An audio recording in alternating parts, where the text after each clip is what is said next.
한 주 잘 보내셨어요? 오늘은 신약과 구약의 중간기, 이제 암흑기 400년이라는 표현을 쓰거든요. 구약 성경의 말라기와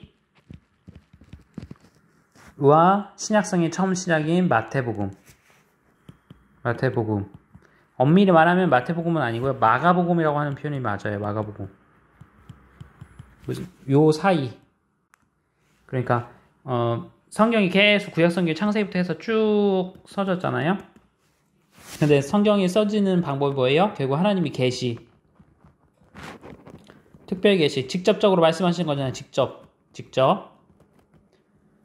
말씀하시는 내용을 성경에 기록했잖아요. 그런데 이 말라기를 기점으로부터 이제 신약에서는 처음으로 쓰여진 책이 마가복음이거든요. 마태복음보다는 연도로 따지면 이 마가복음까지 이제 그런데 이제 우리가 신약 성경이 처음을 마태복음으로 이제 그 책 편집된 책에는 나왔다 보니까 우리가 마태복음으로 얘기를 많이 하는데 엄밀히 말하면 마가복음이요. 마가복음이 사복음서 중에서 가장 먼저 쓰였어요. 그래서 말라기부터 이 마가복음까지의 요 기간 동안에는 성경이 없었다. 그러니까 하나님의 특별 계시가 없었다라고 보는 거예요. 특별 계시가 직접적으로 말씀해 주셔서 성경을 기록하도록 직접적으로 말씀하신 게 없다. 그래서 그 기간을 뭐라고 하냐? 암흑기 또는 침묵했다. 하나님께서 침묵하셔서 침묵기라고 하고 연도는 대략 400년 정도로 보는 거죠. 그래서 그 400년 동안은 그럼 과연 어떤 일이 있었냐를 보는 겁니다. 참고로 이 400년 동안에 이스라엘 백성, 유대에 대한 이야기니까 이스라엘 백성들에 대한 이야기를 기록한 또 책이 있어요. 그 책을 우리가 보면 이제 요세푸스라는 책이 있습니다. 요세푸스. 좀 두꺼운 책인데 이 요세푸스 책을 보면 조금 이해를 하실 수 있어요. 여튼 그래서 오늘은 그러면 이 신구약의 중 가운데 이 기간에는 그럼 무슨 일이 있었는지를 한번 보자 그 얘기를 하는 겁니다.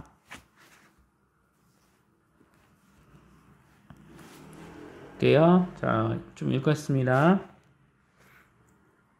하나님은 구약 시대부터 구약과 신약의 중간기에도 예수님이 오심을 예비하셨다. 하나님께서는 그러니까 이제 이 책의 포커스는 뭐냐면 과연 정말 침묵기냐. 하나님은 그럼 그 시간에 특별 계시, 직접적으로 인간에게 말씀하지 않고 그냥 잠만 잤냐. 아니다. 하나님은 그 가운데서도 인간에게 직접적으로 말씀하지 않으셨을 뿐이지 하나님은 여전히 일하고 계셨다. 그 얘기를 하는 겁니다. 입장을 마치도록 준비하시고 4,000년 동안의 역사를 투자했다. 침묵기란 불리는 말라기에서 마태복음까지 아까 말씀드렸죠. 이렇게 마태복음으로 표현하지만 엄밀히 말하면 마가복음이라는 표현을 쓰는 게 맞아요. 까지 400년이라는 기간은 하나님의 활동으로 가득 차 있다. 그럼 침묵에도 뜻이 있다. 그렇게 제목을 정한 거죠. 자, 보시면 성경을 개괄하는 또 하나의 방법은 신약과 구약을 비교하는 것이다. 어떻게 해요? 신약과 구약을 비교하는 것이다. 모든 성경은 하나님의 멋으로 우리 축자 영감서를 믿는다고 했죠. 성령 하나님이 저자들에게 감동하셔서 자신의 뜻을 기록하게 하시는 거잖아요. 자신의 뜻을 성령님께서 요게 이제 축자 영감설이죠. 감동으로 된 것으로 기운과 생명을 바르게 한가 의로 교육하여 유익하다. 이게 디모데후서 3장 16절 말씀에 근거한 거다. 그러는 거죠. 자, 하나님과 인간 가운데는 태초에 말씀이 계시면서 이 말씀이 계셨다는 요한복음 1장으로 시작하고 그리고 어떻게 해요? 하나님으로부터 어떻게 해요? 육신으로 말씀 가운데 오셨다. 말씀으로 오셨다. 예수님은 구약에서 어디에 계셨을까? 이건 천지창조하고도 개념이 똑같은 거예요. 하나님이 천지를 창조하듯이 말씀으로써 육신 가운데 오셨다. 그래서 우리들이 말하는 것과는 다르다. 예수께서는 모든 시대의 다양한 형상으로 나타나셨지만 성육신하여 세상에 오시기 전에는 통상 하늘에 계신 아버지하고 함께 계셨다. 성부는 오시기 전에 성자는 이 땅에 오시기 전에 성부와 함께 계신 거죠. 그래서 이렇게 구분하는 게 표현 좋아요. 성부, 성자, 성령 하나님. 그러나 가장 놀라운 이적이 신약에 나타났다. 그 뭐예요? 살아계신 말씀. 그래서 살아계신 말씀이 육신이 되어서 이 땅 가운데 오셨다. 하는 것이죠. 자, 그럼 이제 두 번째 율법과 은혜. 우리가 그의 충만한 데서 받으니 하면서 이제 요한복음 1장 16절 내용을 하고요. 그 말씀이 곧 뭐예요? 예수님이다. 은혜와 진리는 예수님으로부터 말미암아서 온다. 그러니까 우리는 은혜와 진리를 누구로부터 받아야 된다? 예수님으로. 자, 하나님께서는 구약에 통해서 모세와 천사들을 통해 전달되는 하나님의 율법을 강조했지만 신약에서는 어떻게 해요? 하나님의 아들 예수 그리스도 안에서 완전하고도 온전하게 된 하나님의 진리와 은혜를 강조하셨다. 그렇게 된다. 다만 근데 이렇게 하다 보면 오해되는 게 몇 번 설명드렸지만 이렇게 되면 율법의 시대, 그러니까 구약의 시대는 하나님의 은혜가 없었다는 것을 의미하는 것이냐? 그렇지는 않다. 구약과 신약은 같은 흐름상에 있다라는 걸 우리가 예전에는 그걸 나눴는데 그렇게 하면 안 된다. 구약에서도 예수님이 나타나고 그리스도의 은혜의 풍성하심이 나타난다는 것을 잊지 말아야 된다. 설명드립니다. 자, 이렇게 해서 쭉 보시고요. 자, 만나와 생명의 떡. 이게 이제 구약, 우리가 이제 지난 시간까지는 지금 구약을 배웠잖아요.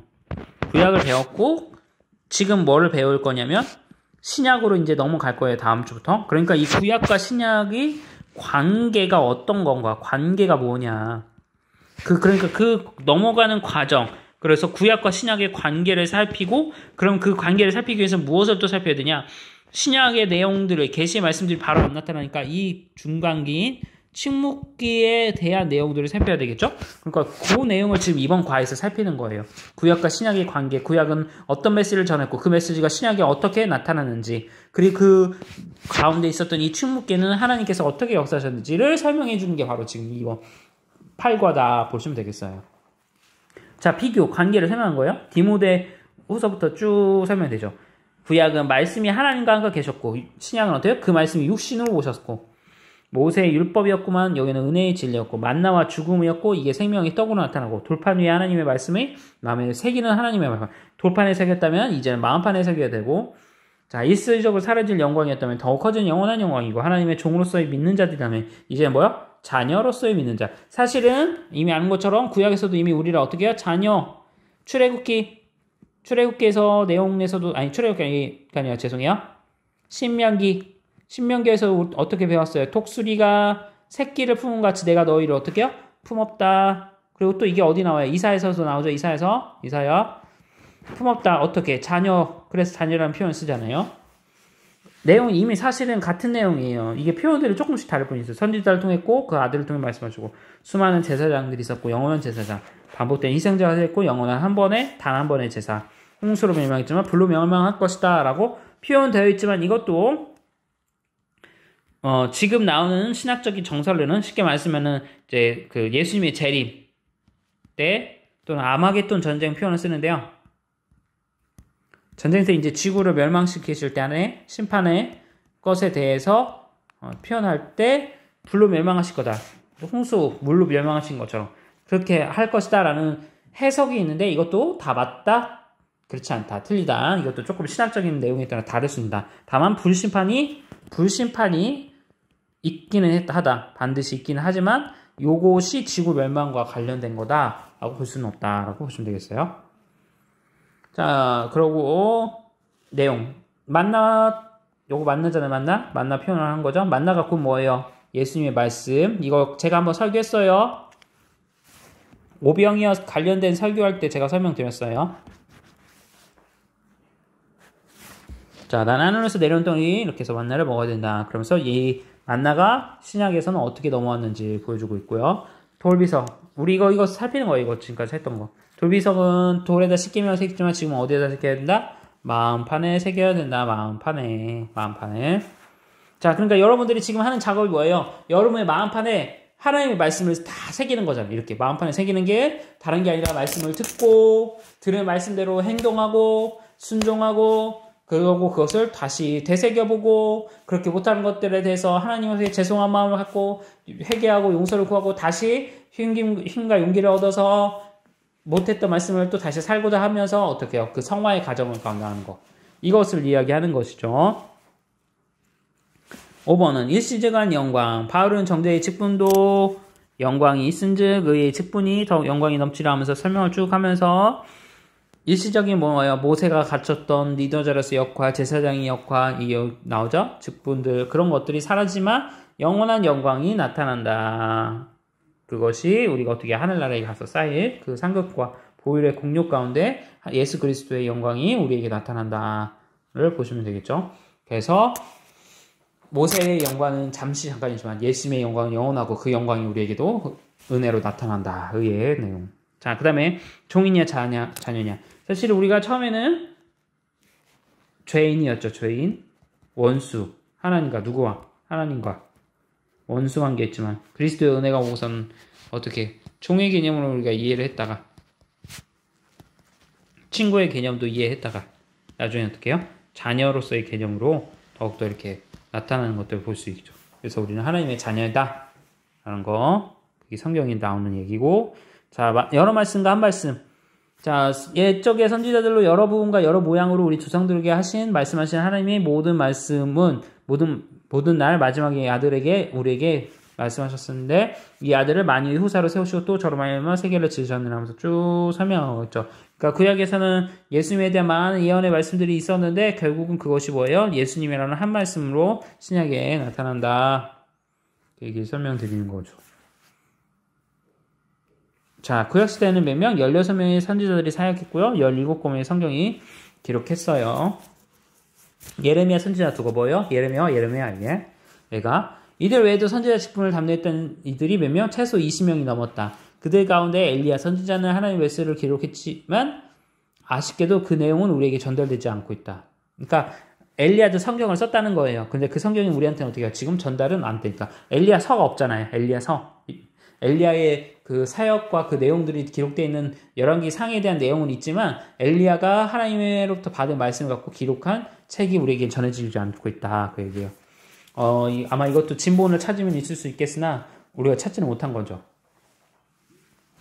그리고 여러분들이 이제 아셔야 될 게 기회가 되면 이제 할지 모르는데 신목사님 강의에서 하셨는지 모르겠는데 자 지금 우리가 보고 있는 거는 사본이에요. 사본. 무슨 말씀이냐면 자 원선지자 예를 들어서 이제 모세가 모세 오경을 썼다고 해요. 모세 오경을 기록했어요. 뭐 파피루스 가죽에다 했던지 아니면 종이에다 했던지 기록을 했겠죠? 가족이 아니라 가죽이죠.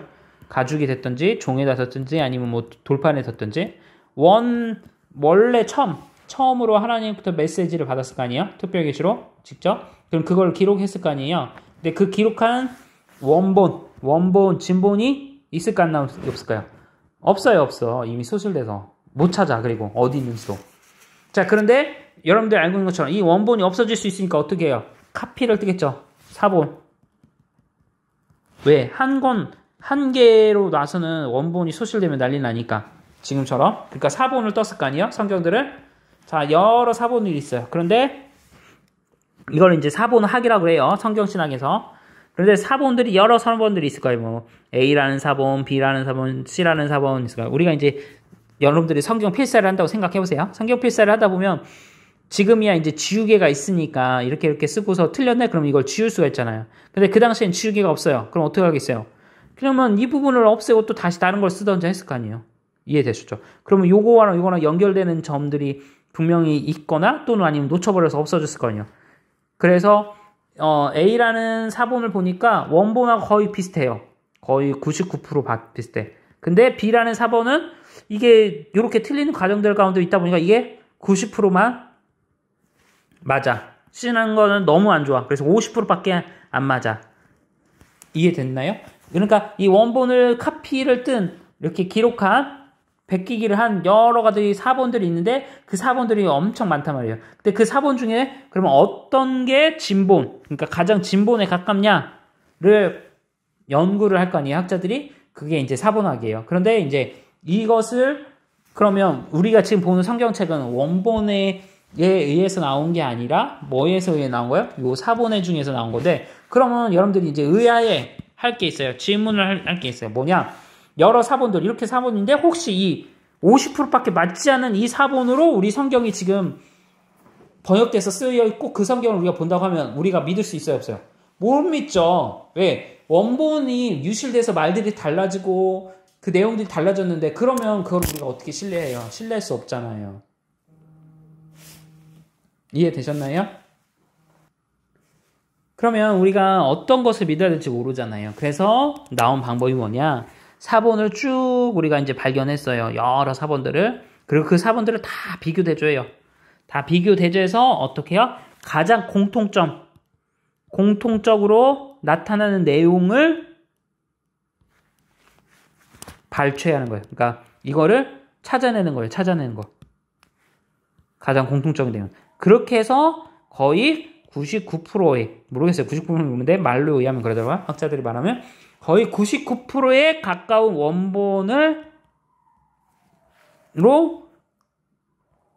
나타내는 사본. 그러니까 원본은 아니고요. 원본은 못 구하니까 99%의 이 원본에 가까운 사본을 가지고 성경으로, 우리가 지금 보는 성경책으로 채택을 한 거예요.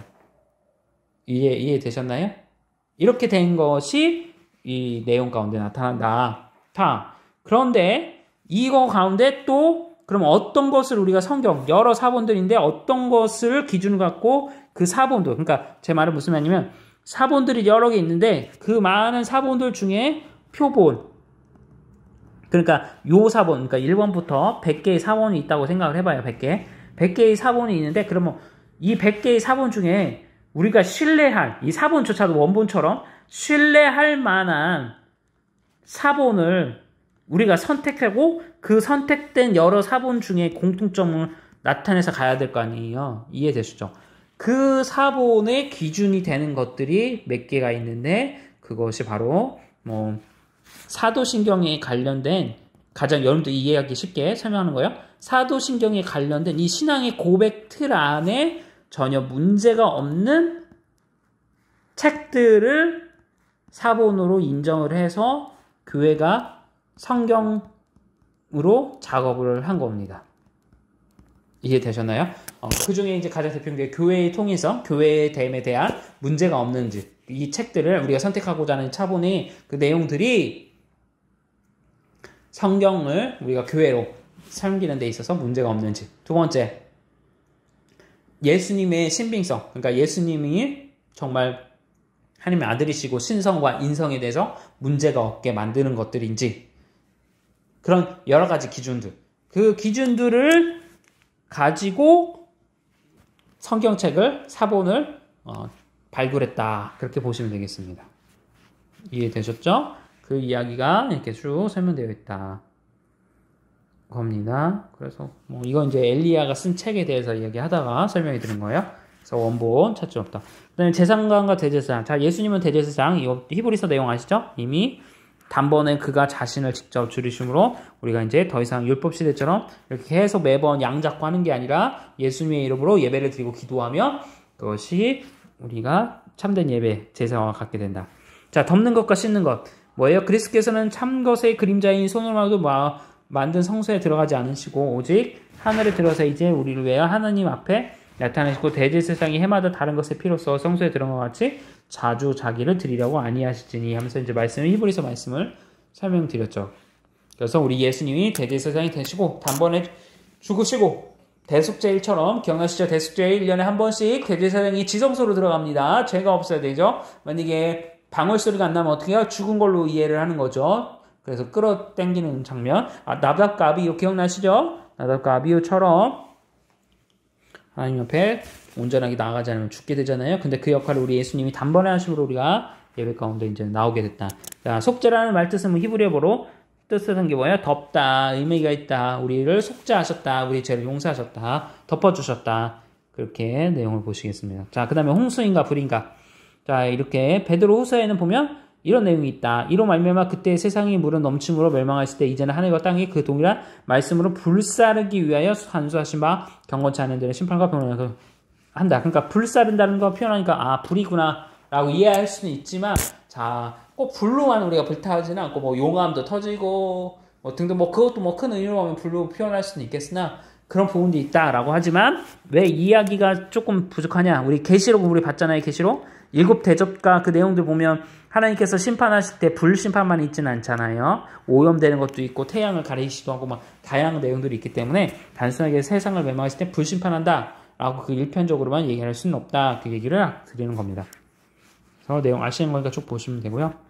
그 밖에 대비되는 거, 이제 구약에 대비되는 것이 많이 있다 하면서 구약에는 성부 하나님이 출발하신 반면에 신약에는 성자 하나님부터 시작된다라고 되시는데 이것도 이제 조금 오해예요. 창세기를 보시면 나오는 게 하나님을 성부라고만 이해하시면 안 돼요. 성자, 성령, 삼위일체 개념 가운데 우리가 함께 이해를 창조 천지를 했다라는 거 설명드렸어요. 그렇게 이해하시면 되겠고요. 자, 그 내용들을 보시면 되겠습니다. 이렇게 해서 보시고요. 내용도 다 아시죠? 신해상 갈보리 언덕 세계모초 이렇게 해서 비교됐다. 3,000명이 죽임당하면 뭔지 아시죠? 아론, 아니 나오는 레위. 출애굽기 32장. 레위가 3,000명 죽였잖아요. 기억나시죠? 그 금송아지 그 얘기하는 겁니다. 일단 그 얘기하는 거고요. 자, 이건 이제 이분 쓴 이 교수님, 테리올 교수님의 의견 가운데 이렇게 돼 있다라고 보시면 돼요. 이건 지금 진리 문제는 아니에요. 우리가 신학적인 부분 가운데 있으니까 그 어떻게 해석하느냐 그 내용을 보시면 되고요.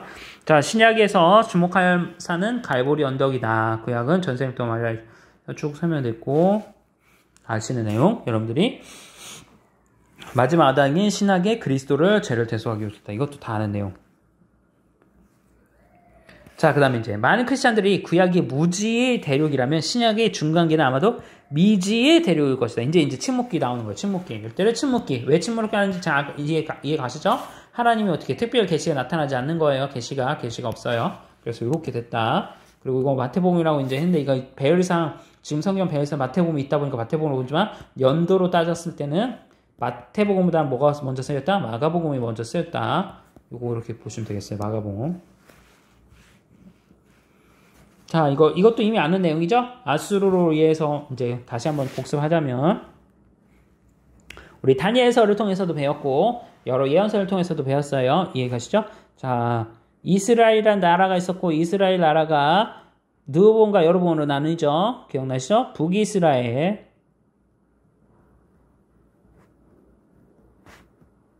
여로보암 쿠데타 일으켰죠. 그래서 몇 개 지파? 10개 지파 갔죠. 그럼 여기는 어디예요? 남유다, 남쪽의 유다이고 여기는 르호보암.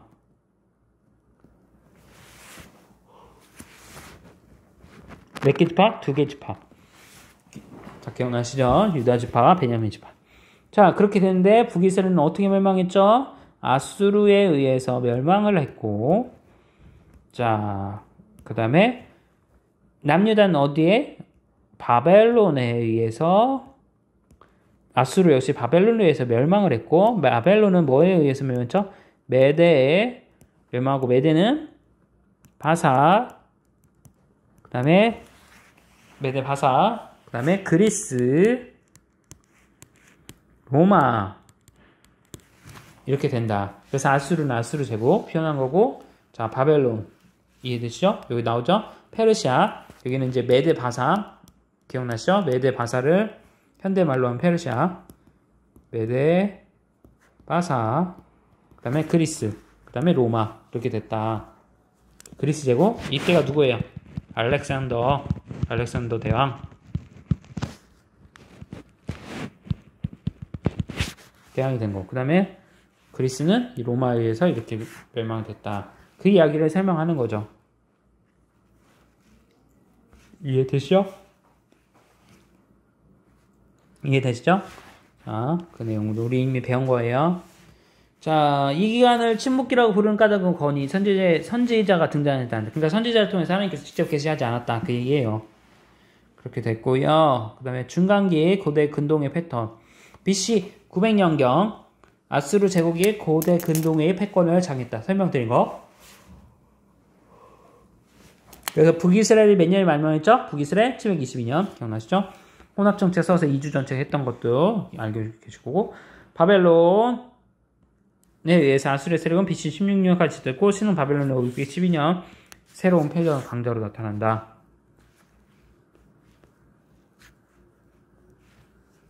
라는 내용이고 자 바벨론의 누분레사는 BC 몇 년? 606년에 남유다를 정복했고요. 그 다음 몇 년? 기억나시죠? 586년에 완전히 멸망시켰다. 라는 거 우리 이미 배운 내용이죠? 기억나시죠? 그렇게 해서 했다. 라고 보시면 되고요. 그 후 바벨론으로 몇 번, 세 번에 걸쳐서 끌려갔는데 그 중에 다니엘이 끌려갔고 다니엘이 총리가 되고 다부갓네살 품물어주고 이렇게 요 내용들 아까 말씀드렸던 다니엘서 내용들을 알게 됐다. 다 아시는 내용. 그 이후에 유대인들은 고국으로 들어와서 3차에 걸쳐서 귀국하는 거 내용 설명하는 거예요. 기억나시죠? 그리고 그렇게 해서 알렉산더가 이끌은 그리스 군대의 역사적인 저편으로 사라지게 됐다. 자, 그다음에 그리스 제국은 322년에서 176년까지 전속했는데 알렉산더 대왕은 피전국 국가들에게 그리스 문명을 확산시켰고 그래서 그리스도 당시에는 헬라어가 거의 세계적인 언어가 됐다. 그리스의 모국어가 헬라어니까 기억나시죠? 그렇게 해서 됐다. 그런데 그리스 제국이 멸망할 무렵에 BC 몇 년? 176년에 레이지파의 마카비 이게 이제 마카비서라는 게 또 따로 있어요. 마카비서 아까 잠깐 한번 설명드렸는데 어떤 걸 설명드렸냐면 이 말라기로부터 요 기간에는 특별한 계시가 없어서 여기를 암흑기라고 했잖아요. 하나님의 말씀은 요 시간에 어떤 내용들 있었는지를 알 방법이 없잖아요. 성경책 없으니까. 그래서 나온 것 중에 이 시대에도 어쨌든 사람이 살았으니까 기록을 했을 거예요. 성경으로는 아니지만 개인적인 사람으로서 기록을 한 것 중에 하나가 뭐냐면 이 마카비서가 있고 또 하나가 아까 말했던 요세푸스가 있다라고 보시면 되겠어요. 그래서 일가가 봉기를 일으켜서 독립시대를 추구했다. 그러니까 왕이 없었잖아요. 그래서 이 마카비가 쉽게 말하면 독립전쟁 운동을 한 겁니다.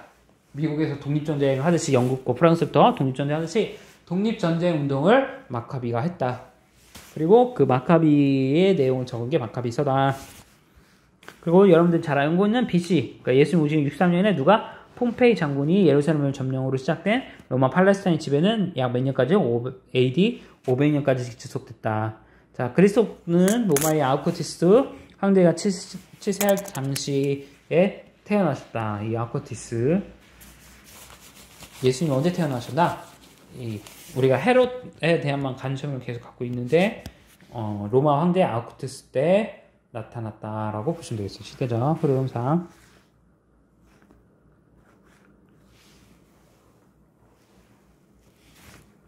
자, 통치권을 위임받은 헤롯 대왕은 메시아의 탕성을 듣고 어떻게 남아들을 모두에 다 죽이죠. 동방박사의 이야기 듣고 그렇게 되고 미아 프로젝트를 설명했고 스루바벨 당시 재건된 예루살렘 성전을 확장하고 미해하는 프로젝트를 세웠다. 로마 제국은 여러 면에서 기독교 확장에 실질적인 도움을 주었다. 로마는 강력한 군사력으로 인해 이 로마의 평화는 이제 팍스 로마라고 하죠. 로마는 세상을 하나의 거대한 이웃을 만들었고 만약 사도들이 제1세기 정도 더 일찍 사역을 시작했다면 국수주의 장벽에게 막혀 멀리 가지 못했을 것이다. 이게 무슨 말이냐면 사도들이 바울 사도를 비롯해서 사도들이 어떻게 해요? 복음을 증언하고 예수님이 이제 사도행전 28장 마태복음 28장의 말씀처럼 또는 사도행전 1장 8절의 내용대로 8절 내대로 예수님께서 어떻게 해요? 온 세상이가 너는 내 증인이 되라. 땅까지 내 증인이 되라 하신 말씀을 지키고자 예루살렘에 머물지 않고 어떻게 나중에 흩어졌고 스데반 사건을 넣어요. 흩어지면서 어떻게 해요? 복음을 증거하러 갔다는 겁니다. 그런데 복음을 증거하러 가는 그 시기 때 이 로마가 했던 정책이 뭐냐면 로마는 어디로 통한다? 이 말 아시나요? 모든 길은 어디로? 로마로 통한다. 이 유명한 문구 혹시 들어보셨나요? 이게 뭐냐면 로마가 정비를 한 거예요. 길을. 로마가 도시를 세우고 쉽게 말하면 우리가 도로 정비, 고속도로 쌓듯이 정비를 한 거죠. 정비. 그래서 이 도로가 정비가 되니까 마차가 쉽게 빨리 달릴 수 있고 그 도로가 정비되니까 예전에 우리나라로 생각하면 되실 것 같아요. 우리나라 비포장도로 할 때 제가 인천에 살아보지 않았고 잘 모르는데 제가 이제 옛날 우리 교회 지도 아니 그 사진 보니까 우리 교회 앞에도 보니까 비포장도로였더라고요. 그럼 비포장 도로였을 때 포장 도로 했을 때 다리가 다르죠. 비포장 도로인데도 차가 다니는 문제 없다면 그냥 그대로 두면 될 텐데 왜 우리가 포장도로를 만듭니까? 깨끗하고 일단은 차들이 빨리 달릴 수 있게 하는 거죠. 그것처럼 로마가 돌길을 만든 겁니다. 돌길. 점령하는 나라마다. 그래서 모든 길은 로마로 통한다 그 얘기예요. 길 정비를 했어요. 그렇다 보니까 이동이 어떻게 될까요? 편해진 거죠. 예전에는 우리가 차로 갔는데 기차가 생기고, 기차로만 가는데 KTX 생기고, KTX만 가는데 지금 어떻게? 비행기로도 우리 서울에서, 인천에서, 공항 통해서 부산 갈 때 비행기 타고 가면 금방 가잖아. 그것처럼, 점점점 길이 정비되니까 그 사도들이 또는 제자들이 복음을 증거하러 다닐 때 전 세계로 흩어질 때 편했다는 겁니다. 그때가 언제야? 팍스 로마. 로마의 평화. 로마가 길을 정비하고 엄청 세례의 나라를 다 점령하고 승승장구하던 때에 이 사도들 역시 복음을 증거하는데 그런 부분에서 좀 수월했다. 그래서 세계로 복음이 뻗어가는데 역할을 했다라고 보고 있습니다. 그게 성교학자들의 이야기 중에 하나입니다.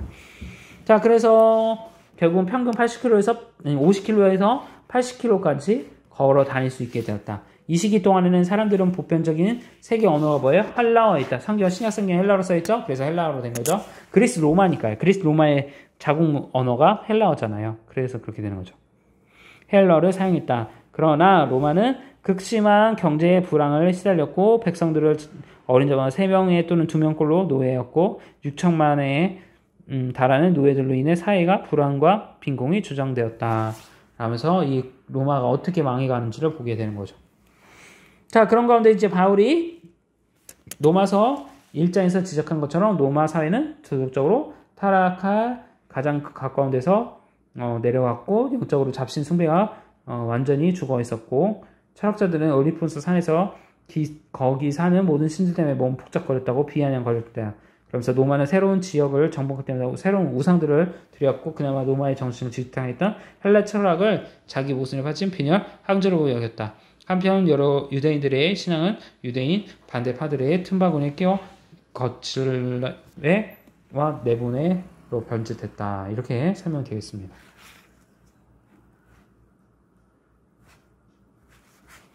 자, 그렇게 됐고요. 자, 이어서 빨리 해볼게요. 자, 이제 중간계 유대 이제 문파들이 생겼어요. 분파들. 우리 당들이 생겼다 이게 당. 400년 동안 이제 되면서 파벌들이 나온 거죠. 그래서 그 파벌들이 어떻게 되냐? 크게는 간단히 말하면 이렇게 해요. 여러분들 이제 신약성에 나오는 바리새인, 사두개인, 서기관, 열심당원, 에세네파, 헤롯당 이렇게 6개의 당파가 당시 이스라엘 그 좁은 땅덩어리에서 참 그렇죠? 그러니까 이스라엘은 이제 우리나라랑 비슷해요. 나눠지기 쉽고 좋아하고 좀 열정적이고 자 유대인들은 장황한 규칙을 지키면서 성결에 이르려고 노력했는데 이러한 노력은 구약에서 흔히 저지른 우상숭배와 다름이 없었다. 대제사장의 순회와 활약하는 사내들인 공회가 이스라엘 종교 문제와 사회 문제를 결정하는 최고의 결정기관 상해드린 공회에 있었다라는 것. 니고데모가 여기죠. 니고데모. 자 아론 때부터 계보를 이어든 신성한 제사장 직분은 고용된 제사장. 이게 사람이 없어졌던지 이제 돈 문제 타락이 되니까 무슨 말이에요? 아론의 후계자만 제사장이 되는데 여러분 중에 아론의 후계자 아니어도 어떻게 해요? 돈만 주면 제사장이 돼버리는 시대가 탁한 시대가 돼버린 거죠. 그 당시에. 그게 말이 안 되죠. 그래서 정치적인 목적으로 제사장을 직분할 거래로 종종 벌어졌다. 이게 성직매매 라는 말입니다. 성직매매.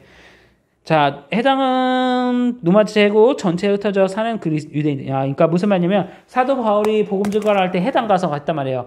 이 회당이 뭐예요? 유대인들. 그러니까 그 모세를 따르는 자들이 예배드리는 처소인 거죠. 그래서 그 회당에 가서 어떻게 복음을 증거했다는 거죠. 자, 됐고 6개 했고 이렇게 되고요. 이제 그 내용 보면서 바리새인들은 율법주의자들, 헤롯 땅은 현상유주의. 왜냐 헤롯 땅이 헤롯을 지지한다고 해서 헤롯 땅인 거예요. 자, 고립주의자 에세네파의 대표적인 이제 사회력 요한으로 이제 보는데 다 싫다야 이거야 싫다. 그래서 어떻게 해요? 수도원 생활하는 거죠. 수도원 생활. 에세네파 열심당원 정치적으로 바꿔야 된다. 그 얘기하는 거죠. 교회 다니는 건 상관없이 정치적으로 해결해야 된다.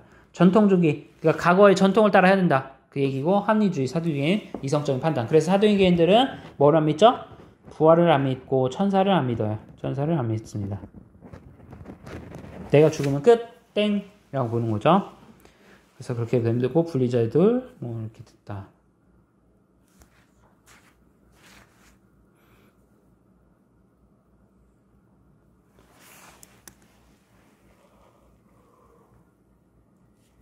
그 내용들 설명이 돼 있어요. 열심당원 뭐고 SM파 이렇게 하고 있다. 자, 그런 가운데 이제 뭘 나오냐? 이제 사회사본이 얘기 나와요. 이게 이제 대표적인 내용 중에 사본, 아까 사본 영웅이 설명했죠? 그 중에서 가장 유명한 게 사회사본이에요. 1947년 쿰란 지역의 한 동굴에서 그들이 간직해 놓았던 사회손분, 이게 누구예요? SNF파. 그 고립된 사람들이니까 이게 이제 그 세상을, 그러니까 자연인이다.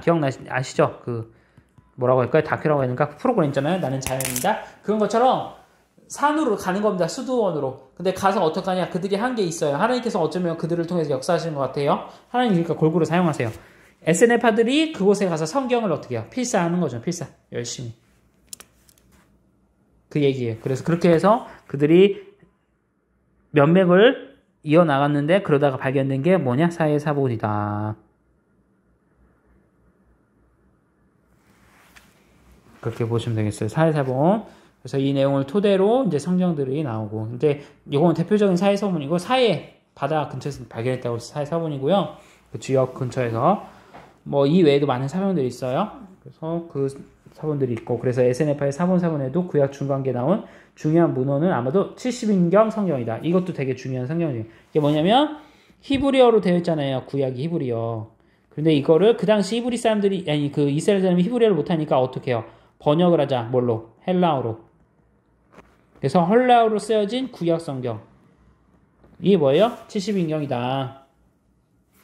자, 70인경 배경. 70인경은 70인이 썼어요.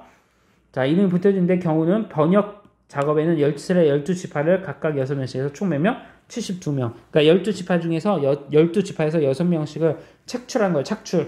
착출했더니 72명 학자가 참여하겠다.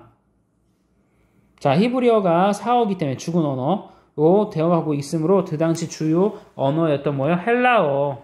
그러니까 우리나라가 일제강점기 때 일본으로부터 그 말모이 아시나요? 말모리? 그 영화 감동이 되신다는데 보신 분들은 스토리 그 있잖아요. 어떻게 써졌는데 한글을 지키기 위해서 애썼던 그 사람들을 주제로 소재를 갖고 만든 게 말모이잖아요. 그런데 히브리 사람들은 어떻게 해요? 그걸 온전히 지키지 못할 정도. 우리가 상시개명하고 조선말 못 쓰게 하고 일본어 배우게 만들었던 내용들처럼 남유다도 그런 어려움들을 이스라엘도 여러 차례 겪었다라고 보시면 되겠습니다. 그런 가운데 어떻게 해요? 헬라어 성경이 필요하다. 헬라어. 그 이야기를 한 겁니다. 헬라어 성경. 그러니까 히브리어가 아닌 헬라어로 된 성경책이 필요하다. 그래서 번역한 것이 70인경이라는 거죠. 70인경. 자, 그 외에도 외경 또한 이 시기에 나왔다. 15개의 종교적 문서들은 소위 구약의 외경을 구성하고 있는데요. 로마 카톨릭은 1546 트레터 종교회에서 이 12개의 문서를 성경으로 인정했다는 거예요.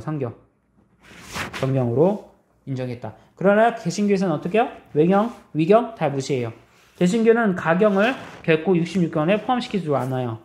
왜 그렇죠? 아까 말씀드렸던 그 기준들 있잖아요. 성경이 최소되려면 그리스도의 신성과 인성이 문제 없어야 되고, 또 이미 여러분들이 알고 있는 교회론의 모습을 갖춰야 되고, 또 성경에 대한 권위를 세워야 되고, 권위가 있어야 되고 등등 이런 여러 가지 다양한 내용들이 있는데 그 내용에 적합해야 되는데 이 위경과 외경은 적합할 수가 없었던 거죠. 저희들은 위경과 외를 봐요. 여러분들 말고 이제 신학자들, 저를 포함한 목회자들이나 신학자들은 참고하기 위해서 위경과 외경을 봅니다. 그렇지만 그걸 믿지는 않죠. 당연히 성경이 최고죠. 자, 일컫는 까닭은 성경의 기록, 기자와 제어작 연대가 허위로 되어 있다 이거죠. 허위. 이거 이상한데? 성경이라고 해서 이제 사본인 걸로 판명돼서 왔어요. 와서 보니까 어떻게 해요? 최저 연도와 그게 허위로 된 것이 발견된 거예요. 그러면 얘는 어떻게 해요? 너는 사본에서 빠져. 라고 하는 거죠. 그러니까 성경 66권을 만들어가는 그 과정에서 필요한 사본으로서는 제외됐다라고 보시면 되겠습니다. 자, 그래서 그렇게 나왔던 중간기에 나온 7개의 주요 외경을 보면 무엇이 있느냐? 이렇게가 있었다라는 겁니다. 주요. 그래서 솔로몬의 시편이라고 하는데 그 솔로몬의 시편이라는 게 좀 이해가 안 됐고 에녹이 썼다 해서 에녹서라고 했는데 그것도 믿을 수 없고 그래서 등등 이렇게 내용들이 있다라고 보시면 되겠습니다. 자, 이상 살펴본 바와 같이 예수님은 준비된 세상에 오셨다. 이 내용이 뭐냐면 지금 이 저자가 우리 테디오 교수님이 하는 말은 이 400년 동안의 암흑기가 있었잖아요. 그 암흑기 동안에 하나님이 가만 계셨던 게 아니고 이렇게 구약 성경들의 주요 내용들을 구성하시고 그리고 뭐를 해요? 또한 그 정치적인 상황 가운데 하나님이 어떻게 이것들을 이끌어 가실지를 나타내기 위해서 작업들을 매년 동안 400년 동안 하셨다 그 얘기예요. 그래서 이상에 살펴본 바와 같이 예수님은 준비된 세상에 오셨다. 하나님은 구약시대뿐 아니라 구약과 신약의 중간기에도 예수님의 오심을 예비하였다. 세상의 구세주가 등장하도록 무대를 만들어가고 계신 것이다. 우리는 성경 전체를 통해 하나님께서 얼마나 준비성이 있으신 분이신지를 알 수 있다. 그분은 모세를 80년 동안 준비시켰고 40년 동안 사역하게 하셨죠. 124일 죽었으니까. 모세의 경우에는 준비하는 기간이 사역하는 기간이 몇 배? 2배가 됐다. 예수님께서는 3년 동안의 지상 사역을 어떻게 해요? 30년 동안 준비하셨다. 자, 예수님의 경우에는 준비 기간이 사역 기간의 10배에 달했다. 하나님께서는 이 세상이 하나님의 아들 예수 그리스도의 입장을 맞이하도록 준비시키기 위해 4,000년 이상의 역사를 투자하셨다. 그게 400년의 암흑기이다. 자, 우리도 철저히 준비하여 주어진 시간에 좀 더 많은 것을 활용할 수 있도록 하자. 평생 감당해야 할 것, 가업이든 일주일에 한 번 주님 앞에서 가르치는 일이든 하나님께서 준비한 준비기간과 사역기간으로 우리를 이끌어 가실 것을 확신한다라고 보면 되겠습니다. 이게 내용의 끝입니다. 이렇게 된 거. 그러니까 이제 중간기의 문헌들을 보니까 이게 지금 발견되는 이렇게 문헌들과 이렇게 있는 것들이 있고 이런 내용들이 있는데 그 내용들을 보니까 뭐예요? 아, 하나님이 그 시간에 직접적으로 계시하지는 않았지만 구약의 내용들을 잘 정리하고 또 신약으로 넘어가는 과정 가운데 필요한 것들을 어떻게 해요? 차곡차곡 준비하셨다. 인간들의 역사를 보면 그것들을 확인할 수 있다라는 것입니다. 자, 그래서 이제 외경과 위경을 보면 구약의 외경은 요렇게가 있다. 그러니까 위경은 쉽게 말하면 말도 안 되는 거고요. 그러니까 위배되는 내용이 성경이고 외경은 그 외적으로 이런 것들 성경에 준하는 내용들이 포함되어 있더라 라는 겁니다. 이렇게 그냥 참고하시면 되겠습니다. 이렇게 있었구나. 그래서 카톨릭은 위경과 외경을 인정하지만 우리는 외경과 위경을 인정하지 않는다. 왜요? 문자 축감사를 믿는데 이것은 도저히 하나님의 영감으로 쓰여진 책이라고 할 수 없는 거죠. 예를 들면 이런 내용이 있어요. 예수님이 어느 날 예수님이 어렸을 때에 그렇게 아버지 요셉을 힘들게 했던 사람이 있었대요. 그래서 예수님이 화가 나서 그 사람한테 가서 어떻게 했을까요? 네. 그 사람을 금으로 만들었다라는 내용이 나온다는 거예요. 이거 어떻게 여러분들 믿을 수 있겠어요? 이게 왜 문제가 되죠?